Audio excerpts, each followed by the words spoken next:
Hola mis hermanos, ¿cómo están? Vamos hoy a ver nuestra nueva lección. El tema de hoy es el tema de los judaizantes, el proceso de judaización contemporáneo. Entonces, bueno, para comenzar vamos a orar y vamos a dar gracias a Dios por este tiempo. Señor, te bendecimos y te exaltamos, te damos gracias. Colocamos delante de ti este tiempo, esta clase y rogamos que en tu gracia y en tu misericordia tú nos ayudes. Gracias por la fidelidad de mis hermanos, hermanas que están viendo esta clase. Te pido que el Espíritu Santo sea iluminando nuestras mentes, nuestros corazones y que aún podamos aprender de tu palabra, Señor, y podamos ver cómo sin tu palabra, sin tu consejo, Señor, nos podemos desviar. Te damos toda la gloria y toda la honra en Cristo Jesús. Amén y amén. Bueno, mis hermanos, gracias por estar nuevamente aquí con nosotros. Vamos a comenzar nuestra clase. Entonces, como les decía, nuestra clase de hoy es los judaizantes o el proceso de judaización. Cuando nosotros hablamos de judaizantes, automáticamente podríamos pensar en el apóstol Pablo, ¿sí? Eh, Podríamos pensar, decir, bueno, pero esto ya lo trató el apóstol Pablo en Gálatas y para nosotros los cristianos ya debería ser un tema que está superado. Sin embargo, resulta interesante que esta vieja herejía que hace mucho tiempo amenazó a los cristianos del primer siglo y bueno, y los siglos siguientes, el segundo, el tercero, nuevamente hoy está con nosotros en medio de nuestro tiempo, en los cristianos del siglo XXI. Entonces, se hace muy interesante esta parte. Ahora, la diferencia entre nosotros y los cristianos del primer siglo es que los cristianos del primer siglo eran los apologistas, fueron los apologistas de la iglesia, tienen un conocimiento profundo de las Sagradas Escrituras. Desafortunadamente hoy en día el pueblo cristiano está envuelto más en cosas místicas y relativas y pues por sus mismas situación carece de las herramientas necesarias o no está preparado, no se han preparado para enfrentar las falsas doctrinas con argumentos sólidos y presentar una defensa coherente de la fe bíblica. ¿Mm? ¿Cómo nace este proceso de judaización o esos judaizantes modernos? Bueno, en Estados Unidos, al inicio del siglo XX, surgió un movimiento denominado Judíos por Jesús. Estos judíos deciden desarrollar un mensaje de que ellos eran los verdaderos judíos o que ellos realmente tenían el verdadero judaísmo y por ende crean un movimiento que se llama neojudaísmo mesiánico o movimiento de los nazarenos. Y aquí, por favor, como está en la diapositiva, tengan en cuenta que no es la iglesia del Nazareno, que es una denominación evangélica, sino que ellos se hacen llamar movimiento de los nazarenos. Bueno, ¿qué pasa con este movimiento? Este grupo, con el tiempo comenzó a caracterizarse por mantener la dieta judía, las fiestas judías, que no las que nos habla la Biblia, sino las del Talmud. ¿Qué es el Talmud? El Talmud es un libro de la tradición judía, es decir, donde sus rabinos, de acuerdo a lo que ellos han leído y han podido interpretar, entonces ellos anotan ahí y ellos, eh, pues dentro de ese Talmud hay de todo, hay cosas buenas, hay cosas malas, pero pues ellos siguen la tradición de su Talmud. Eh, y en otros casos, pues utilizan atavíos que tienen más de 2000 años, atavíos que son del siglo XVII en algunos casos, ¿no? Entonces, esto empieza a generarse toda esta mezcla. En muchos casos también comienza a existir la insistencia de establecer la circuncisión como algo fundamental para la fe. Y de esta forma, buscando prosélitos pero ¿quién es su objetivo como prosélitos? Esta vez su objetivo como prosélitos son los cristianos evangélicos, para que los cristianos evangélicos abandonen sus congregaciones cristianas y adopten costumbres, ritos y doctrinas y las doctrinas judaizantes de este movimiento. Ahora, este grupo parte de la creencia de que las 10 tribus perdidas de Israel, o sea, esas 10 tribus que se cayeron, que se perdieron allá con la caída de Samaria, mire, hace cuántos años, que muchos de esas 10 tribus están perdidas, están dispersas, esos descendientes están dispersos por toda América Latina y todos esos millones de antepasados de judíos deben volver a sus raíces originales. Entonces ellos dicen, miren, muchos de esos están allá en esas iglesias evangélicas, así es que tenemos que ir a esas iglesias evangélicas. Entonces afirman que la iglesia cristiana en su momento se gentilizó y abandonó su origen judío, se volvió antisemita. Cuando hablamos antisemitas, que no, es que están contra los judíos, ¿sí? Y hasta adulteró la Biblia para romper con sus raíces judías. Eso es lo que afirma este movimiento. Bueno, ¿qué más podemos ver de este movimiento? Entonces, rechazan las doctrinas fundamentales de la fe cristiana, tales como ¿qué? Pues la Trinidad. Recordemos que estábamos hablando de la Trinidad, la eternidad de Jesús, todo lo que es la cristología, y además declaran que las escrituras no son fidedignas. Cuando estamos hablando de que no son fidedignas, o sea que el Nuevo Testamento para ellos no existe. Y entendemos que toda la escritura es inspirada por Dios, recordemos, tanto el Antiguo como el Nuevo Testamento. Cuando nosotros decimos que una parte no existe, ya estamos yendo contra la escritura. Y eso lo vamos a ver un poco más adelante en nuestra próxima lección. Entonces, ahora, ¿por qué ha surgido este movimiento? Entonces, surge este movimiento en los Estados Unidos, pero resulta que en la misma iglesia cristiana han surgido situaciones que han causado como el llamar la atención de este tipo de grupos, ¿sí?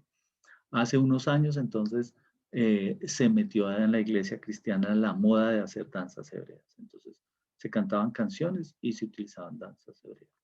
También hace unos 20, 30 años, empezó a utilizar los símbolos judíos. Entonces, algunas iglesias tocan el cuerno, que se llama el shofar, ¿sí? Para comenzar los cultos. Y ese mismo cuerno era el que hacía celebración judíos. La celebración los judíos. Ahora, entonces las iglesias sin ser judíos, y ya teniendo una cultura rica propia de la presencia de Dios, comenzaron a utilizar esos estilos. Y dentro de la misma iglesia se empezó como a levantar una pasión por los judíos. Entonces algunas iglesias quitaron la cruz en sus púlpitos para poner el menorá. El menorá es el candelero de los 7 vasos. O algunas otras empezaron a utilizar la estrella de David. Y en algunos otros casos, ¿sí? Entonces, pensando que es que están haciendo algo muy espiritual, hasta se utilizan las kipas, los gorritos, ¿sí? Entonces, usted puede ver aquí, en la parte de abajo, pues las fotografías frente a este tema. Entonces, esta ha sido la situación. También se han presentado casos como organizaciones cristianas, en este caso, como en el caso del pastor John Hagee, ¿sí? Que aparte de que son movimiento, que también tienen algo de movimiento de fe, ellos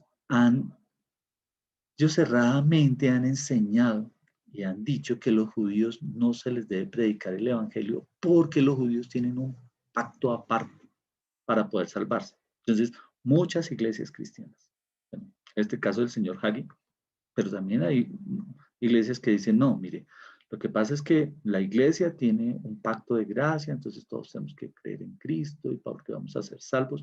Pero dicen, no, los judíos siguen teniendo ese mismo pacto con Abraham, ¿sí?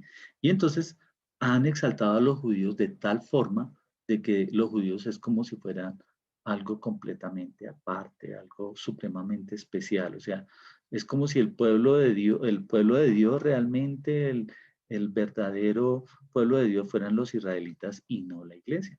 ¿Mm?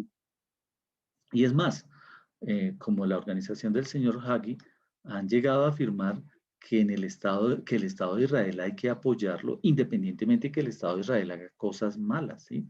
O sea, que toda persona que juzgue al Estado de Israel, lo que va a pasar es que se va a llenar de maldiciones. Esto es lo que está enseñando la iglesia del señor Hagee. Entonces, el señor Hagee hace todo este tipo de ministerios y aquí surge una palabra muy interesante que es cuando hablamos de apoyar a los israelitas en todo lo que haga, sea bueno o sea malo, eso se llama sionismo. Ahora, ¿cómo ha llegado esto también a las iglesias? Pues dentro de las iglesias se prohíbe hablar mal de Israel, ¿no? O generar alguna crítica, ¿sí? Porque entonces las personas se van a hacer acreedores a la maldición porque es que Israel tiene un pacto allá con Abraham.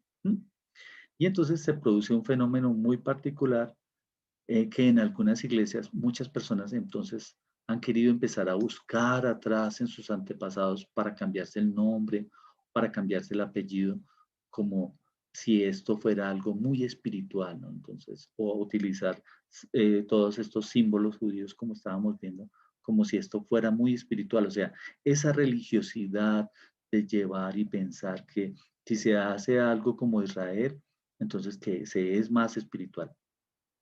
Lo cierto es que esta es una herejía que ha entrado en la iglesia. ¿Y por qué es una herejía? Entonces vamos a comenzar a mirar por qué es una herejía. Entonces, bueno, entonces, como es una herejía antigua, pues tenemos que irnos a lo que el apóstol Pablo en su momento también peleó y que hoy en día es completamente tan válido como en ese momento. Solamente que tenemos que tener en cuenta algunos aspectos adicionales, pero en la escritura están todas las respuestas. Entonces, Tito 1, 5 al 16. Por favor, mis hermanos, abra su Biblia y lea Tito 5, 1 al 16. Usted me va a decir, hermano, pero es que aquí están los requisitos para, para, para los gobernantes de las iglesias. Entonces, sí, exactamente.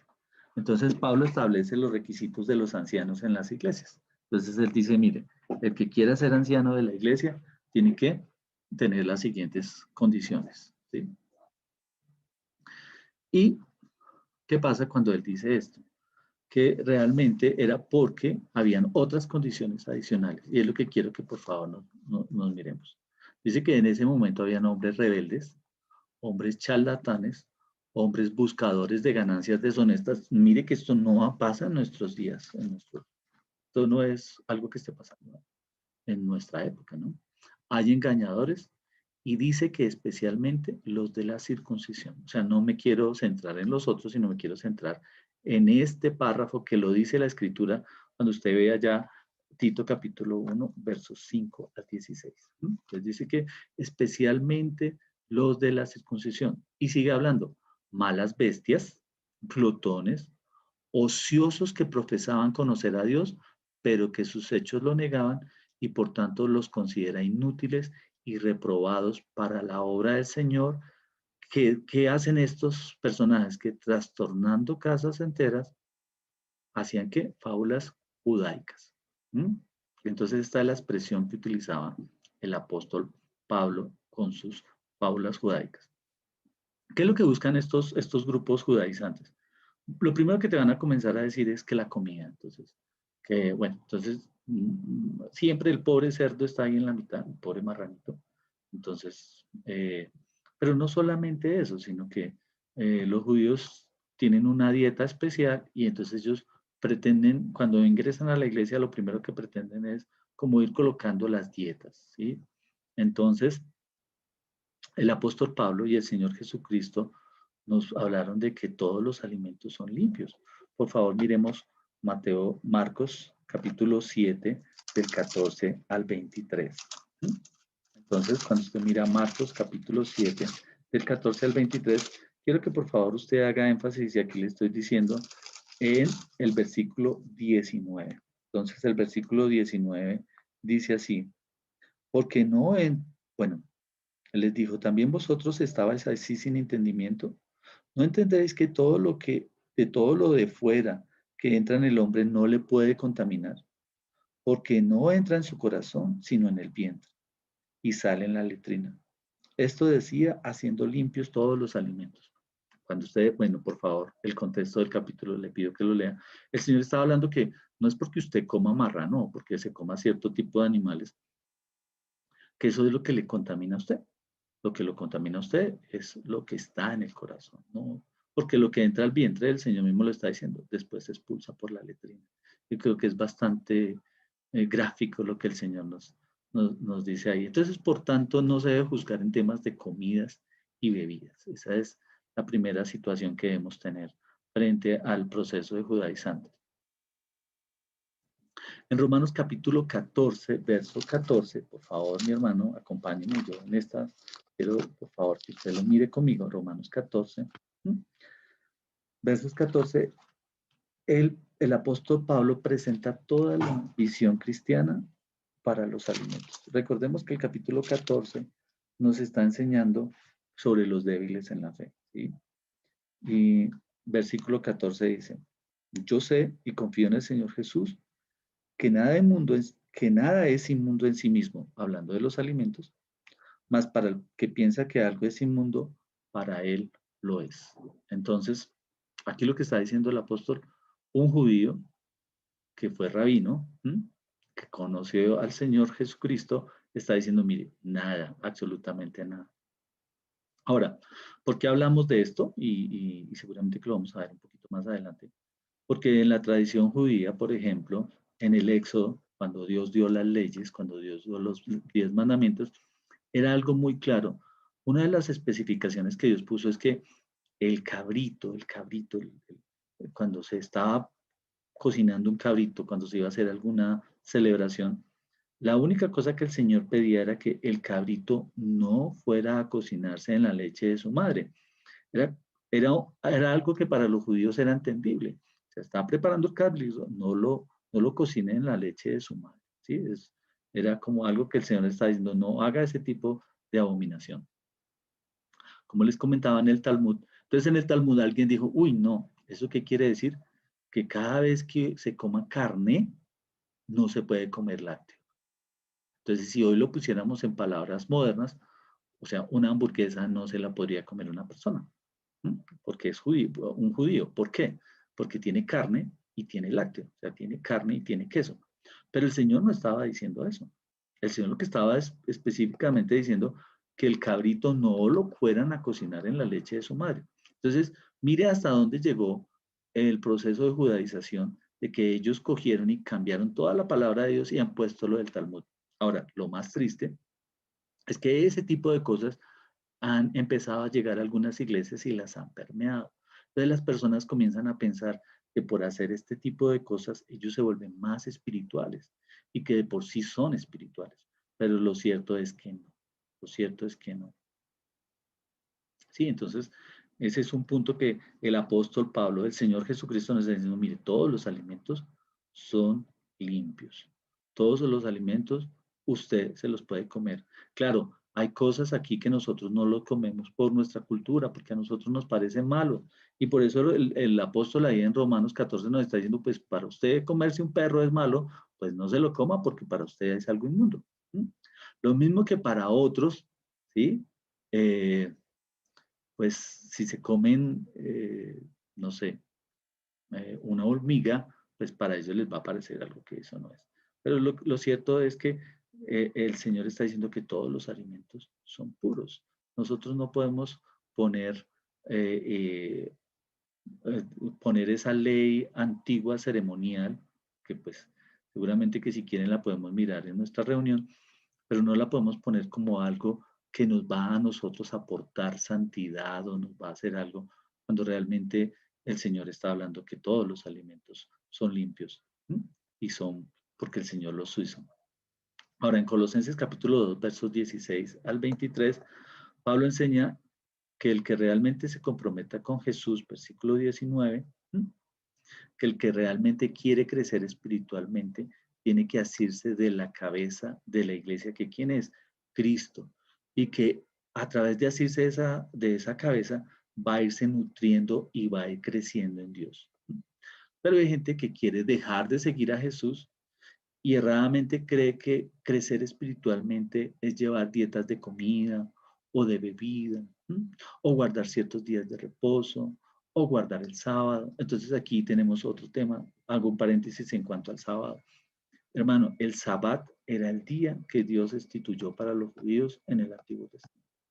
Y ellos tenían que cumplir el sabbat.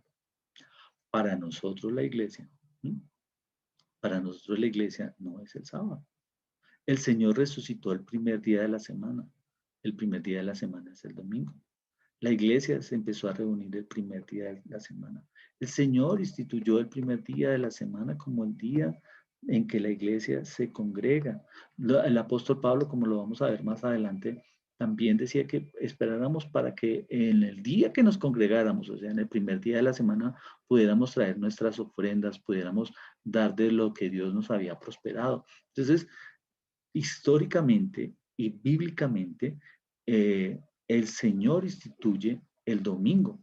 Entonces, hay muchos cristianos que tienen un problema muy fuerte con el sábado. O sea, Ellos piensan que como dice el Sabbat ahí, ellos no saben cómo interpretarlo, no saben cómo mirarlo. Me dicen, que es que aquí le decía a los judíos, sí, le decía a los judíos y Dios le daba a los judíos unas cosas muy interesantes. Además que es que el judío realmente no era el sábado, sino empezaba el viernes a las 6 de la tarde hasta el sábado a las 6. Para nosotros es el domingo todo el día. Empieza desde la mañana hasta la noche, ese es el día del Señor. El Señor nos manda a congregarnos. Una vez que hemos terminado de congregarnos, no nos dice que solamente nos quedemos ahí, sino que durante el día podamos estar meditando en el Señor, podamos estar compartiendo. Aún tenemos un día de reposo para nosotros, porque Dios instituyó ese día, para que lo podamos compartir en familia, para que podamos glorificar a Dios, enseñando a nuestros hijos, compartiendo todos esos tiempos que entre semana no tenemos para poder edificarlos y todo esto en el Señor. Pero bueno, cerrando este capítulo, hay personas que se creen que por guardar todos estos ritos se van a volver más espirituales y resulta que la Biblia nos enseña que esto no es así. Nosotros no nos volvemos más espirituales por guardar ritos o por guardar dietas o por ponernos cierta ropa o por utilizar ciertos símbolos, no. Nosotros nos enriquecemos espiritualmente, crecemos espiritualmente, ¿sí? Nos volvemos santos en la medida en que tenemos una mejor comunión con Dios en la persona de nuestro Señor Jesucristo, ¿sí? Entonces, ¿por qué? Porque como nos está hablando este capítulo, cuando el apóstol habla de todo eso que estaba en el pasado, esas eran sombras de aquel que había de venir, de Jesucristo. Cuando nosotros vemos las leyes ceremoniales donde están mis hermanos están en Levítico. Entonces dice que no importaba la condición social de la persona, si era pobre o si era rico. Si era rico, pues tenía que traer un novillo para poner sus manos sobre el novillo y, mejor dicho, ese era un tipo de expiación donde era como que todos esos pecados que había cometido pudiera ser limpio. Y pero ¿para qué traía el novillo y para qué ponía esos pecados? Porque Dios les había enseñado en el Éxodo que Dios estaba habitando en medio de ellos. Y cuando usted lee todo el Éxodo, como desde el capítulo 19 o 20, bueno, 19 un poco, 18, hasta el capítulo 40, Dios muestra cómo Dios les da las leyes al pueblo, cómo Dios les da una tienda, un tabernáculo, donde ¿quién va a habitar? Donde Dios va a habitar en medio de ellos, donde un pueblo que es completamente inmundo de labios, donde es un pueblo incrédulo, donde es un pueblo con una bien pecador, así como nosotros, pero Dios promete estar en medio de ellos. Y al Dios estar en medio de ellos, ¿cómo es que el Señor les muestra a ellos que ellos tienen cómo es la forma que ellos se lavan y cómo es la forma que ellos, Dios los perdona, es a través de sacrificios, ¿sí? Pero esos sacrificios, ¿a quién apuntaban? Ese cordero o esos sacrificios donde ellos ponían sus manos allá y ese animalito era el que los redimía, la sangre que salía. Entonces, todo eso, lo que el apóstol Pablo nos está enseñando es que eso era una sombra de lo que debía venir de Cristo. Cristo es nuestro Cordero. Allá en la cruz del Calvario, Cristo murió. Allá en la cruz del Calvario, Cristo derramó su sangre. Esa sangre, ¿sí? Esa sangre es la que nos limpia a nosotros de todos nuestros pecados. ¿Cuando qué? Cuando nosotros por fe creemos en Jesucristo. Entonces, si nosotros no tenemos claro esto, pues cualquiera va a pensar que por hacer cierto tipo de cosas, entonces que va a ser espiritualmente mucho más alto. Y la verdad es que no. Entonces, a partir del versículo 20, el apóstol Pablo definitivamente no le da valor a ninguna de estas cosas, ya que no tienen valor contra los deseos del corazón del hombre. ¿Qué son los deseos del corazón? Pues todo lo que tiene que ver con los apetitos de la carne, que eso también pues está muy claramente en el capítulo 5 del libro de Gálatas. Frente a las fiestas o días de reposo, bueno, lo que estábamos diciendo, para los cristianos el domingo es de vital importancia. Marcos 16:9, Juan capítulo 20, versos 1 y 2. Y entonces aquí nos explica por qué los cristianos se reunían el domingo. También podemos ver Hechos 23 al 12, ¿sí? Lo que les decía, ellos esperaban todos cada semana para poderse reunir, para poder hacer sus eventos, para poder recoger sus ofrendas, como en Primera de Corintios 16, 1 y 2, de acuerdo a lo que Dios les había prosperado. ¿Mm? Nosotros como cristianos no tenemos calendarios de fiestas u otros días para guardar. El Señor nos manda a guardar todos los domingos. O sea, ese es el día del Señor. ¿Mm? En Gálatas 4, versículos 8 al 10, Pablo empieza su carrera. Acordémonos que Gálatas, cuando vimos, cuando vimos el curso de epístolas generales, hablamos que la primera carta escrita fue la carta de los Gálatas. Toda su carrera literaria, Pablo la comienza en el libro de los Gálatas. ¿Para qué? Para combatir la judaización que se estaba empezando a presentar dentro de la iglesia de Dios. ¿Mm? Entonces, cuando nosotros conocemos a Jesucristo, Él nos libra de pensar erradamente de que hay algún tipo especial de santidad por guardar estas dietas o estas fiestas o estos ritos o aún estas vestimentas. En cuanto a las fiestas, hay iglesias, hermano, que no sé si es por ignorancia o porque al pensar que al hacer esto van a crecer espiritualmente, empiezan aún en las fiestas normales que nos habla, la fiesta de la Pascua, la fiesta de la siembra y la cosecha y la fiesta de los tabernáculos. El tema, hermanos, es que todas estas fiestas aquí mostraban a Cristo. La fiesta de la Pascua nos estaba hablando de un cordero que iba a limpiar y que nos iba a redimir. ¿Quién es el cordero de Dios que quita el pecado del mundo? Jesucristo. Las fiestas de la primicia y la cosecha, o sea, que había un primogénito, alguien que Dios nos había dado. ¿Para qué? Para traernos bendición, para traernos para prosperarnos, para darnos vida, ¿sí? Todo esto que vimos allá en nuestros capítulos de, de la antropología bíblica del hombre. Entonces, Cristo es es nuestra siega, es nuestra cosecha. Cristo es el que vino a nosotros, es nuestra primicia. ¿Sí? Entonces, esas fiestas miraban siempre y apuntaban a Cristo. Además, no solamente, sino que cuando el Señor murió y resucitó, el Señor nos dejó el Espíritu Santo. ¿Sí? Y dice que ese es nuestro ayo, que ese es nuestro ayudador, ¿sí? Él es el que viene con esa voz a recoger la cosecha final. Entonces tenemos que mirarlo. Y la fiesta de los tabernáculos, ¿qué era? Acuérdense que ellos hacían tiendas para conmemorar, así como cuando ellos estuvieron por allá en el desierto por 40 años, porque Dios estaba en medio de ellos con una tienda que se llamaba tabernáculo y el Señor entonces habitaba en medio de ellos. ¿Y cuál era la promesa de Dios para su pueblo? Que un día vendría el Salvador y estaría en medio de nosotros, ¿se acuerda? Eso también nos lo dice Juan y estuvo en medio de nosotros. Pero no solamente hoy, sino que cuando el Señor sube a la presencia del Padre, cuando el Espíritu Santo baja, el Señor ha prometido que Él está con nosotros todos los días hasta el fin del mundo y que un día va a ser su segunda venida. Entonces, Cristo ya está en nosotros, Cristo habita en nuestros corazones, Cristo está cuando nosotros nos reunimos como iglesia.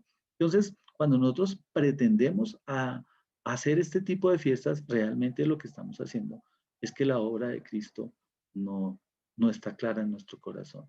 ¿Sí? No tenemos claro lo que fue Jesucristo. Estamos dejando a Jesucristo por, eh, por este tipo de ritos y eventos. Ahora, las vestimentas. Uy, hermano, este es otro tema.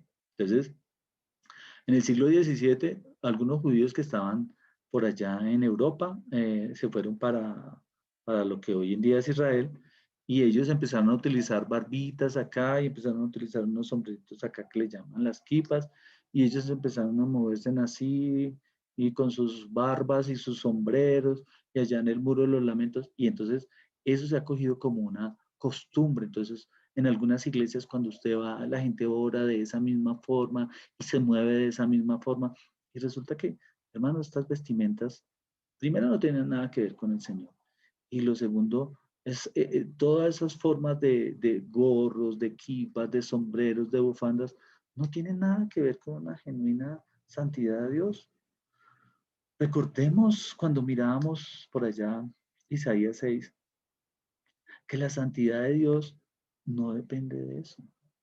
La santidad de Dios depende de nuestra relación diaria con Cristo y de permanecer en su palabra, de conocer al Señor. Si vosotros permaneciereis en mi palabra, seréis verdaderamente mis discípulos y conoceréis la verdad, y la verdad os hará libres. Hermano, cuando usted y yo, cuando nosotros nos reunimos y buscamos al Señor como su iglesia, cuando leemos su palabra, cuando inquirimos en ella, cuando oramos al Señor y le pedimos la gracia para cada día obedecer la palabra del Señor, cuando en nuestras vidas somos probados, cuando en nuestras vidas cada día tenemos que estar haciendo esa guerra espiritual, ¿sí? Y no estoy hablando solamente de ir y reprender y hacer cosas, sino de que en nuestra vida diaria estamos peleando contra nuestros pecados, contra la carne, contra el enemigo, estamos exaltando y glorificando el nombre de Dios cuando pedimos al Señor que nos limpie, que nos purifique, cuando nosotros sabemos que hemos pecado y nos arrepentimos y pedimos al Señor gracia. Todo esto es conocer al Señor, todo esto es inquirir en el Señor, todo esto es tener esa misericordia del Señor y esa santidad. ¿Mm? Ahora, mis hermanos, cuando nosotros leemos Génesis capítulo 12, versos 1 al 3, vemos una promesa de Dios para Abraham. ¿Sí? Entonces, Dios hizo una promesa a Abraham. ¿Qué hacen hoy en día los judíos? Los judíos dicen es que frente a ese tema de que los judíos son un pueblo aparte de la iglesia. Hermano, esta es una doctrina completamente herética. Y es importante que nosotros, como seguidores del Señor Jesucristo, entendamos por qué es herética. ¿Sí?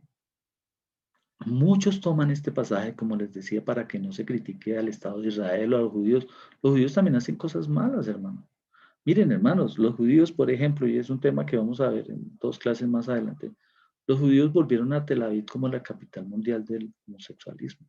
Les allá van los homosexuales a buscar sus parejas, ¿sí? A tener ratos de esparcimiento, es como una prostitución homosexual. Nosotros como creyentes no podemos decir que no podamos hablar mal de eso, ¿sí?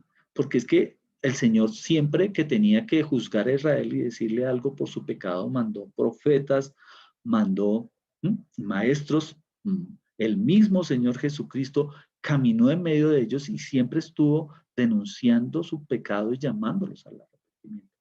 Entonces, hoy en día esto no ha cambiado porque ellos son personas iguales a nosotros, ¿sí? No tienen una condición más alta. No tenemos por qué tener una venia con ellos. Lo que si nosotros tenemos judíos a nuestro lado, lo que deberíamos hacer es predicarles el evangelio y que Dios en su gracia pueda salvarlos. ¿Mm? Entonces, cuando grupos como estos toman Génesis 12 para decir que ellos vienen de ahí, realmente no es tan cierto. ¿Mm? ¿Por qué? Ahora, como les decía, en el Antiguo Testamento, si nosotros vemos, por ejemplo, Amós capítulo 2, verso 3 al 16, ¿sí?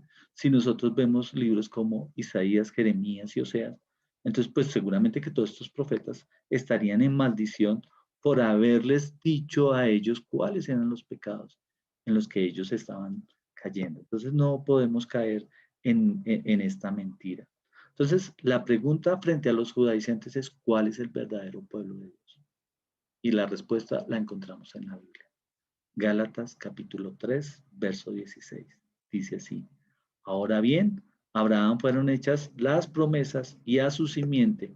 No dice a las simientes, mira lo que nos estaba diciendo aquí el Señor, no dice a las simientes como si hablase de muchos, sino a su simiente, a uno, la cual, ¿quién es? Es Cristo. Cristo es la bendición de Dios para las naciones. Por eso es que dice que serán benditas en esa simiente todas las naciones de la tierra. ¿Por qué serán benditas? Porque traerán sanidad. Esto hace parte de nuestra doctrina bíblica del hombre. ¿Sí? El hombre por sí solo o una simiente por sí solo no va a traer salvación, mis hermanos. Es errado pensar que alguien, bueno, es errado que ellos piensen así. Y el problema es que ellos siempre se quedaron en eso, pensando que ellos eran, por ser descendientes de Abraham, eran hijos de Dios. Y resulta que no lo son. Son hijos de Dios todos aquellos que se han acercado, se han arrepentido y han confesado al Señor Jesucristo como el Señor y como el Salvador de su vida. Y eso tiene que ver con la doctrina de la salvación. Entonces, Cristo es la bendición de Dios a las naciones. ¿Por qué? Porque Él es el único que puede sanar las naciones. ¿Sanarlas de qué? Sanarlas de la maldición del pecado. Esto es lo que nosotros podemos ver. Romanos capítulo 2, versos 28 y 29. Entonces aquí claramente el apóstol Pablo enseña qué es lo que importa para Dios. ¿Mm? Romanos capítulo 9, versos 6 al 8. El verdadero pueblo de Dios son aquellos hijos que han nacido de acuerdo a la promesa que es en Cristo Jesús, es decir, el pueblo de Dios son aquellos que son nacidos en Cristo Jesús por el poder y la obra del Espíritu Santo. Tú y yo, mi hermano, que hemos creído en el Señor Jesucristo, que amamos al Señor, que queremos buscarlos, que queremos conocer más de su palabra, nosotros somos ese pueblo de Dios. ¿Mm? No son los que vienen de simientes humanas, ¿sí? No son los que vienen de simientes humanas, sino son los que han conocido a nuestro Señor Jesucristo. Entonces, mis hermanos, aquí termina el tema de los judaizantes. Por favor, tome notas, tome sus notas, ¿sí? Por tiempo, pues vamos a mirarlo el día de nuestra reunión. Aún si tenemos que hacer 2 reuniones o 3, ahí se los planteo, lo hacemos. Por favor, téngalo presente. En nuestra próxima clase vamos a ver el tema de la teología feminista y el ataque a la iglesia. Mis hermanos, Dios les bendiga, que estén muy bien. Chao, mis hermanos. Bendiciones. Que el Señor les guarde